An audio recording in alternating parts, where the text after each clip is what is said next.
You're Thinking About Doughnuts by me, Michael Rosen. Chapter 9.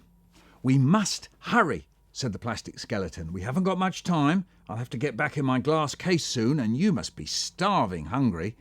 Probably there aren't any doughnuts left by now. Oh, where are the doughnuts? Said Frank. I don't know, said the plastic skeleton. Well, then it doesn't matter if there are doughnuts or if there aren't doughnuts, said Frank. We still can't have any. Don't get sulky with me, boy, said the plastic skeleton. I'm thinking about doughnuts, said a slow, tired, bored voice behind them. They looked round. It was the giant fly. Aren't you supposed to be in the science box? Said the plastic skeleton. I escaped, said the giant fly. I'm giving up. Fun for all the family.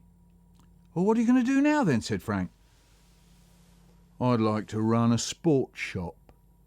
You know, selling sweatshirts and trainers and things. What are you going to call your shop? Said Frank. The Great Big Fly, said the giant fly.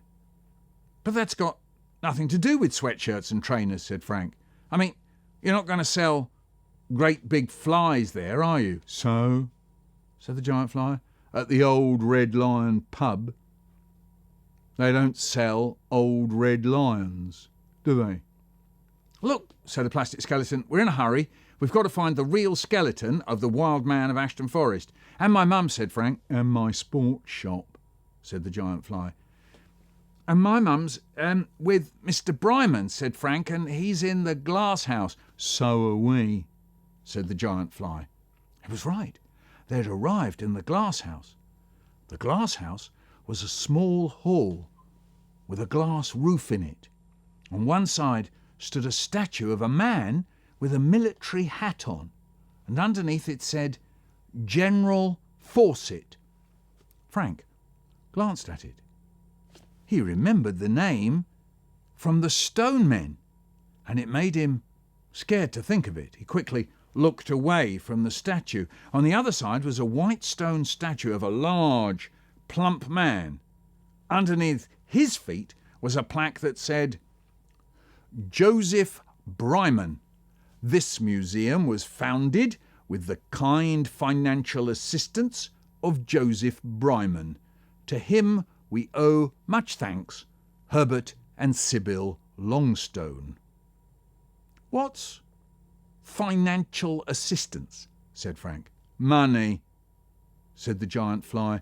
Some people don't like to call money money, so they call it other things, like doughnuts, said the plastic skeleton. Some people would write, said the plastic skeleton, this museum was founded with the kind doughnuts of Joseph Bryman. Frank giggled. Then he remembered that this Bryman was something to do with his mother. What does he do? He said. He had lots of doughnuts, said the plastic skeleton. Money, said the giant fly. He wanted people to like him, so he gave a load of doughnuts to Mr. and Mrs. Longstone to start the museum 100 years ago. He said they could have his doughnuts so long as he could have a statue of himself in the museum. So here it is. The Longstones, said Frank. I've heard of them. Yeah, Mrs. Longstone, I've seen her. Yeah, she told the Stone Men off. It's not only the Stone Men she tells off. You ought to hear her telling Mr. Longstone off. Frank looked back at Joseph Bryman. Where did he get all his money from? He said. Pickled onions, said the giant fly. The moment the giant fly said that, the plastic skeleton started spinning around, jumping up and down and getting very excited. What's the matter? Said Frank. Not doughnuts, pickled onions. Oh, I'm sorry, boy, I'm really sorry. All this time I've been talking about doughnuts, I meant pickled onions. Did you? Said Frank. Well, I wasn't even thinking about pickled onions either. He hasn't got a brain, said the giant fly, so he does very well, but every now and then he makes a mistake. It's not my fault I haven't got a brain, said the plastic skeleton. I'm all plastic. Me too, said the giant fly, but they gave me a plastic brain. Okay, they forgot to give me one. Don't go on about it, said the plastic skeleton. Doughnuts, pickled onions. Anyone could think a pickled onion was a doughnut, couldn't they? Frank and the giant fly looked at each other. Actually, no, said the giant fly. I can't think of anyone who would think a pickled onion was a doughnut. But plenty of people could think money was doughnuts or pickled onions, couldn't they? Said the plastic skeleton. Well, that's what I'm trying to say. It's all the same stuff. Where's my mum? Said Frank. I just don't know what you're talking about again. She's probably in Joseph Bryman's pickled onion factory, said the giant fly, making Bryman's pickled onions, Bryman's pickled cabbage, Bryman's piccalilli, or Bryman's military pickle. I want to go there, said Frank. Oh, do you? Said the giant fly. You'll have to do one or two things first. We all stand in front of the statue and have a look at Joseph Bryman. So the giant fly, the plastic skeleton and Frank looked up at Joseph Bryman. He had furry bits down the side of his face, a waistcoat and big laced-up shoes. It said on the statue that he died in 1895. Right, say after me, said the giant fly. Joseph Bryman, you are a good and kind man. Frank said it.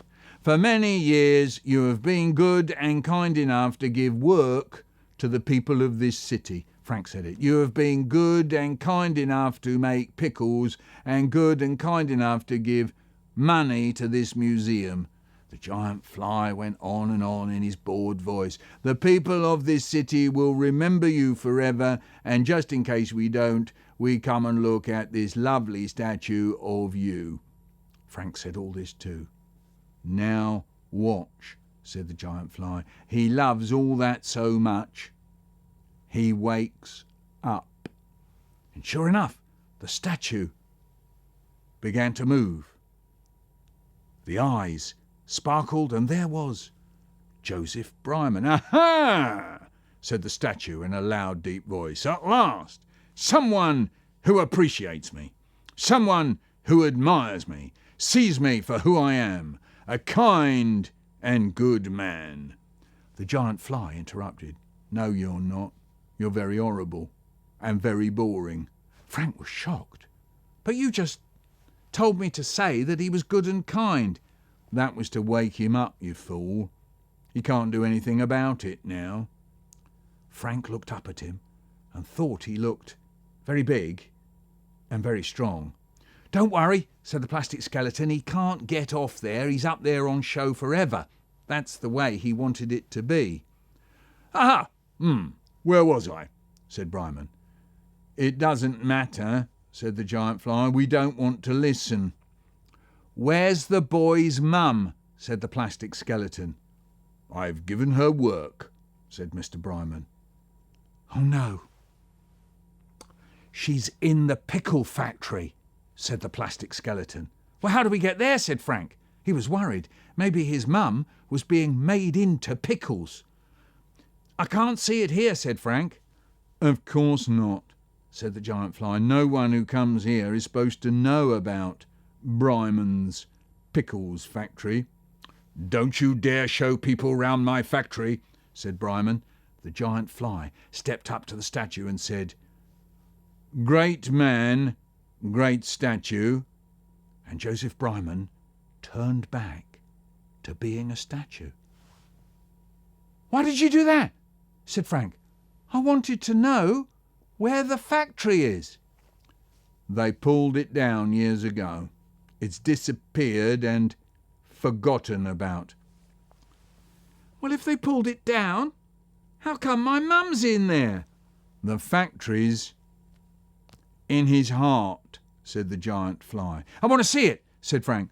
All right, said the giant fly, but I warn you, what you see might upset you. Maybe they're turning her into Pickles, said Frank to himself. The giant fly climbed up the statue, opened Bryman's waistcoat, and then opened a little door in his chest. Come and look in here, said the giant fly, and Frank stood up on tiptoe and peeped in through the door in Joseph Bryman's chest, and in there it was like a little moving model. It was a long, low, dark room with lamps burning. Rows of women stood at the benches. Some were chopping vegetables. Some were putting them in jars. Some were mixing, and some were sticking labels saying Joseph Bryman onto the jars. Some were pouring things into the jars. The place was completely quiet. A man with a tall hat walked up and down the rows of women, stopping every now and then to tap one on the shoulder with his stick. Frank could smell the air. It was vinegary and very cold. Some of the women had no shoes on. Some were shivering. Are they chopping Mum up? Thought Frank. And then suddenly, on the end of a row, he saw someone who looked like his mum. She had her hands in a bowl, but her arms were yellow up to above her elbows. She was making piccalilli, a mustard pickle. The rest of her arms and her face had big white rings on, as if her skin was just about to peel off. "Mum!" shouted Frank. "Mum!" "She can't hear you," said the giant fly, "and anyway, she's not allowed to talk while she's working." "Why not?" said Frank. "In case she stops working," said the giant fly. "But she could work and talk, couldn't she?" said Frank. "Mr. Bryman says she can't," said the giant fly. "Well, it's not my mum then. She wouldn't stand for that." He watched the woman. Maybe it was Mum. "She looks very tired," he said. "She looks like she's going to drop down and fall over at any moment. They all do. They work there from 7 o'clock in the morning until 9 o'clock at night, and they don't eat enough," said the giant fly. "Well, they ought to," said Frank. "They don't get enough money to buy more food," said the giant fly. "Well, they ought to," said Frank. "Mr. Bryman won't give them any more," said the giant fly. "Well, he gave some to the museum," said Frank. "We know that," said the giant fly. "Well, they shouldn't work for him," said Frank. "There's nowhere else to work," said the giant fly. "How am I going to get Mum out of there?" said Frank. "You'll have to do it yourself," said the giant fly. "You'll have to work it out for yourself. We can't help you." "We can't help you," said the plastic skeleton. "We're just plastic exhibits." So Frank sat down in front of the big white statue and began to think. I hope you enjoyed your thinking about Doughnuts. If you want to know more about all the new stories and poems I put up here on Kids Poems and Stories with Michael Rosen, then why not follow the link and subscribe to the channel.